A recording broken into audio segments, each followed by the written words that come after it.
I'm Janet Clark, and you are listening to the Sales Matchmaker Podcast. Hello, and welcome to the Sales Matchmaker Podcast. I am Janet Clark, your host, and I am the Sales Matchmaker, also the CEO and founder of The Freedom Shift. So I have this podcast here where we talk about how to help coaches, consultants, and high-ticket salespeople to increase their sales. And also how to bring a salesperson on into your business. If you are a coach or a consultant, how to know whether your business is ready for a salesperson and how to determine the best way to actually bring that person on board. So today I have a really cool topic. We're going to be talking about what I call my 10-point checklist for making sure that you are salesperson ready. So how do you know when is the right time to add a salesperson to your business? And maybe you've already given it a stab and it hasn't worked out very well, which very often when I talk to coaches and consultants, that's the case. They've already kind of gone through a couple of people and it hasn't worked and they're not sure why. And they're a little gun shy at this point.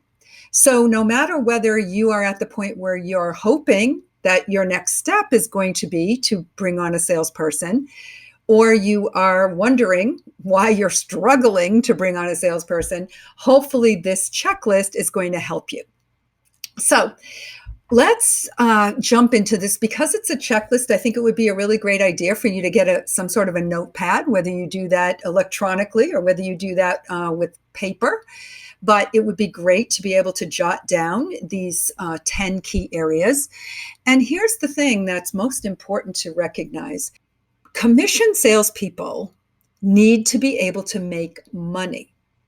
So you are not ready, and this is at a high level, you are not ready to bring on a salesperson if in your mind you're hoping that the salesperson is going to help you figure out how to sell your program, right? So if we're even considering having being at the point where you would want to think about bringing a salesperson, you already have to have a business that's doing somewhere around the six figures.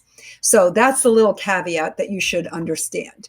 Because let me tell you, if you are just producing leads and you can't sell to those leads and you haven't been able to get your business off the ground, you are just going to burn a salesperson out really quickly with tire kickers, and it will end up being a churn and burn situation, which you don't want to do, because that will give you a bad reputation in the marketplace and nobody is going to want to come in and sell your program. So, okay, let's jump into what are these 10 things. Number one is your offer. You have to have an irresistible offer, and you have to know who your target client is for that offer.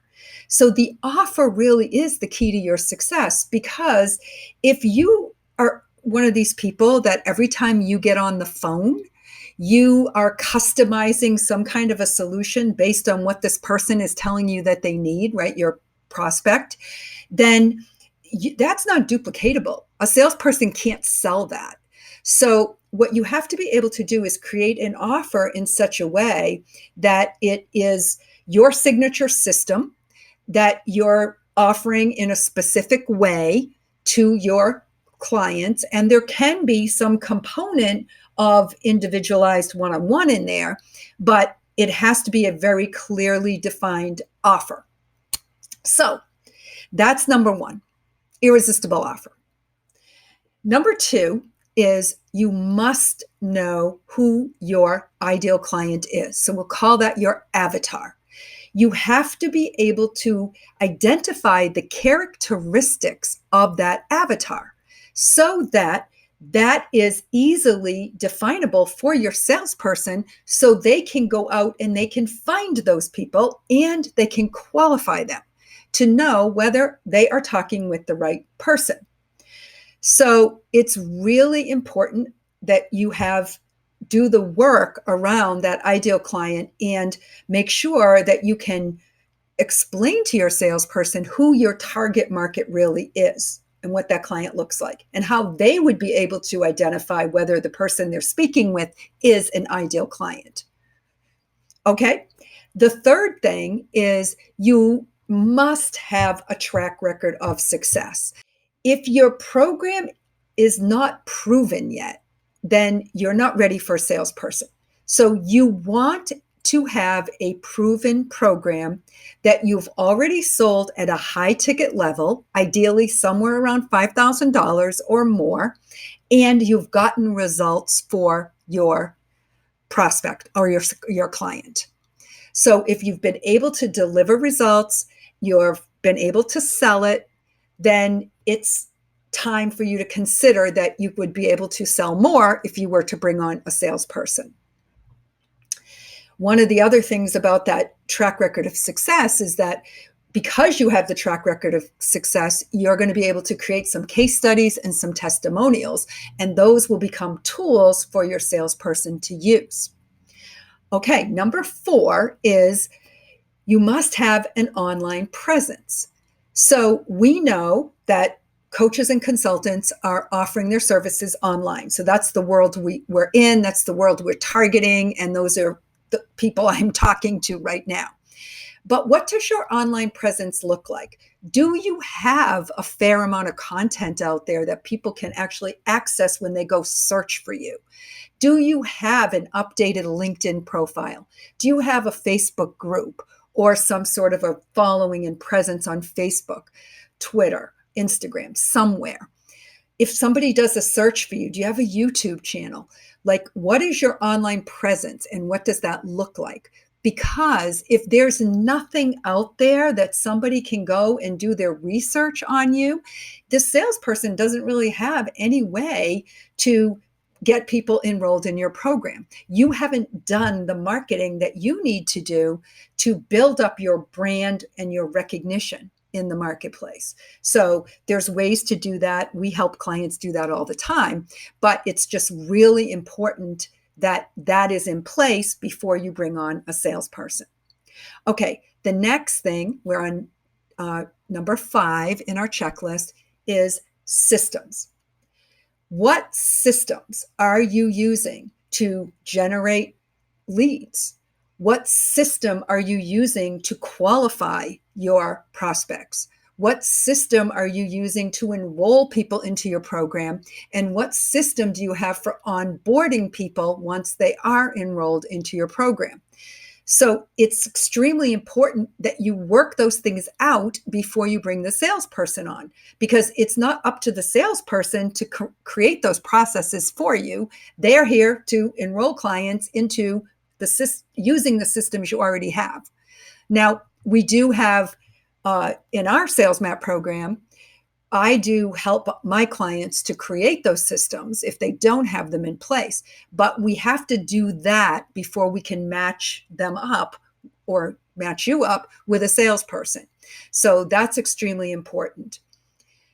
Number 6 is, do you have a roadmap? Do you have some kind of a plan of how you are going to grow your business? Now, we call this the sales map.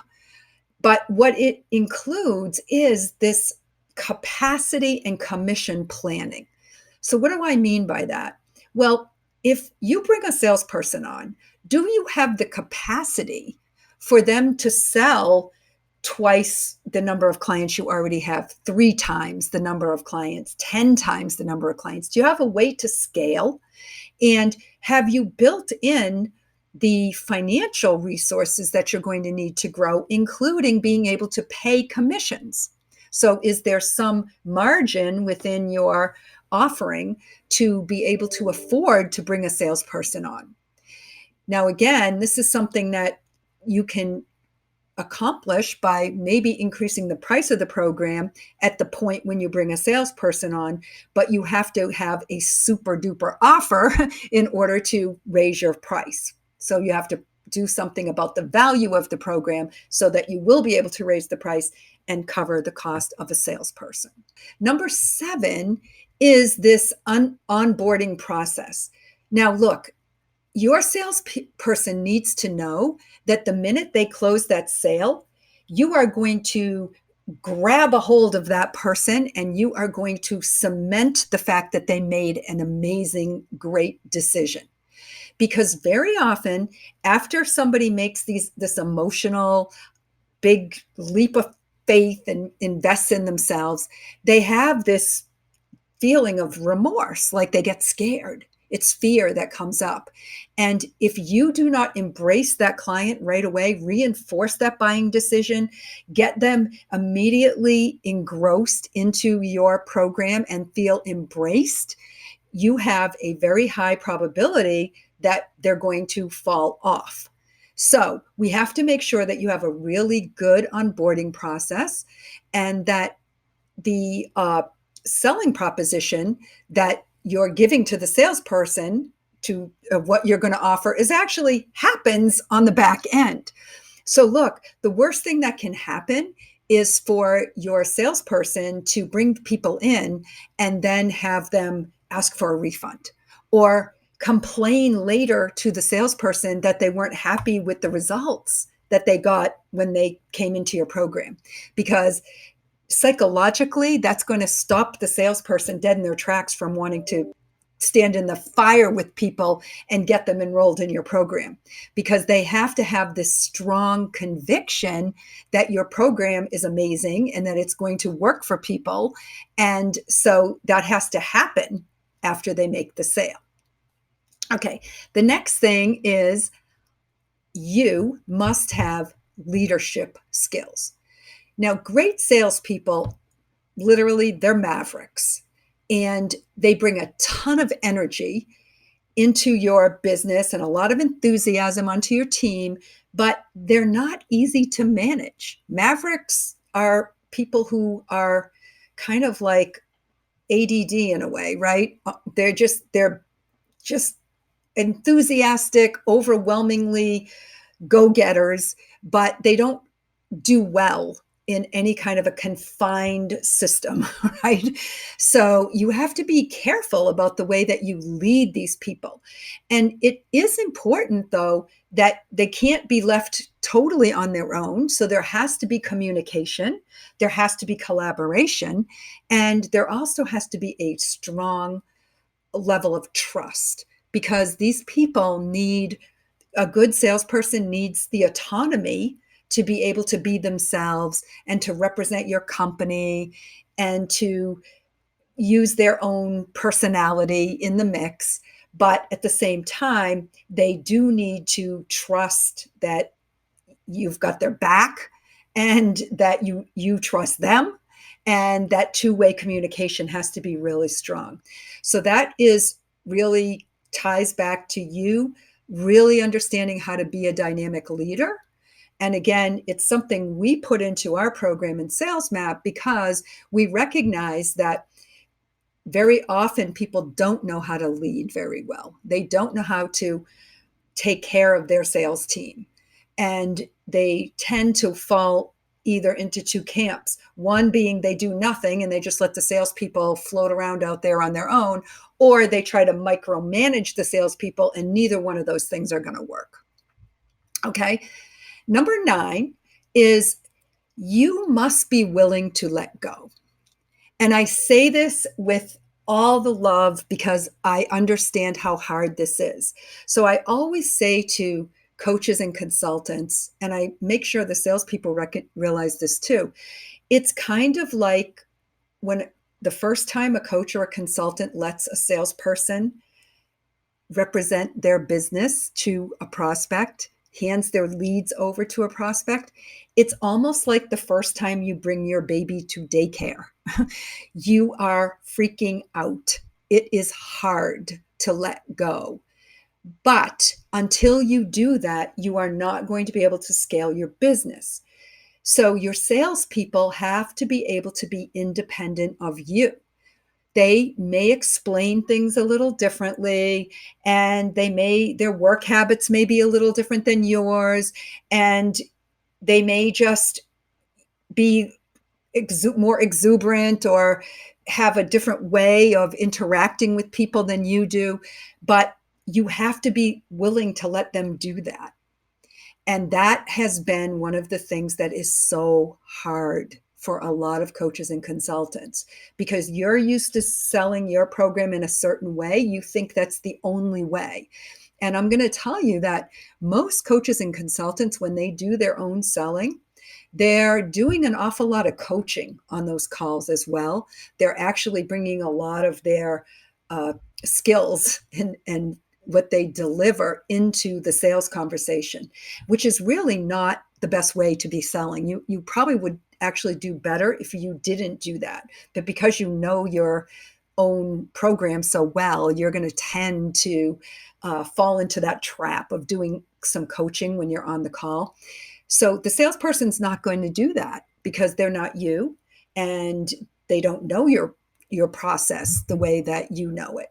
So they're going to sell a little bit differently, which is actually probably going to be better, but you don't know that yet. So you have to have some faith and trust and willingness to let go.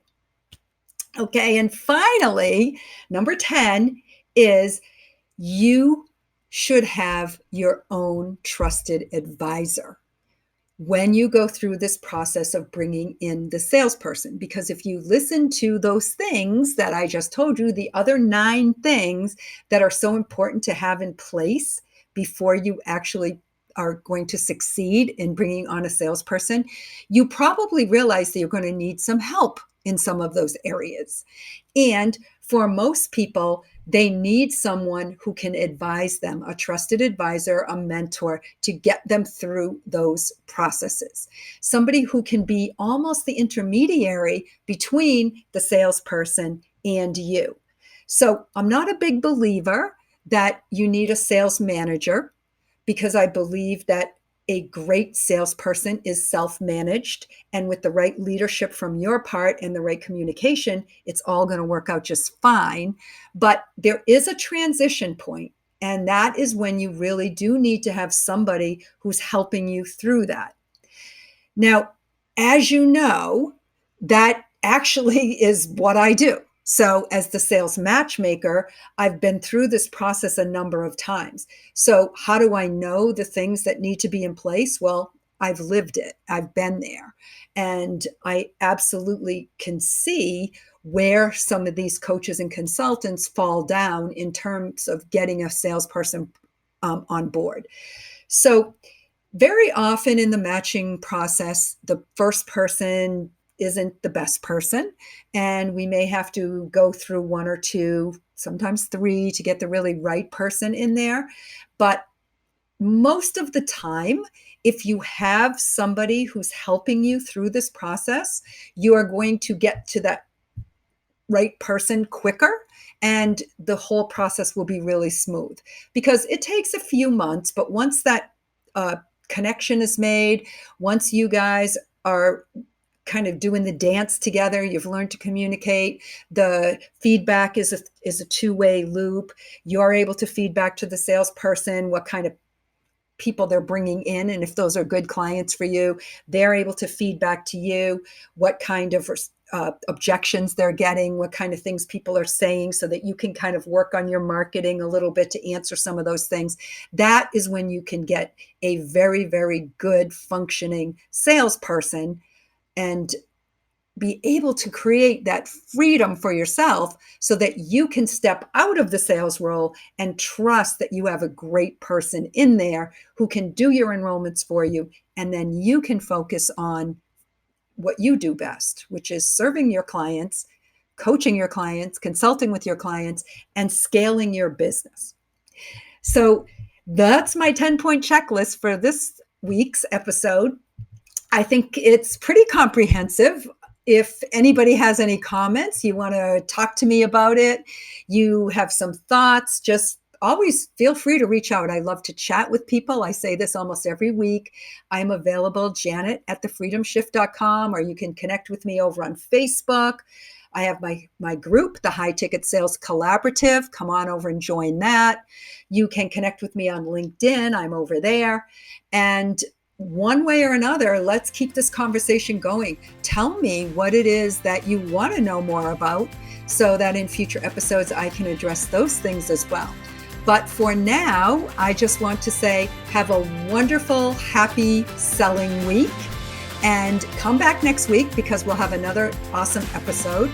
And until then, bye for now. Thank you for listening to this week's episode of the Sales Matchmaker Podcast. To hear more episodes, visit us at www.thesalesmatchmaker.com.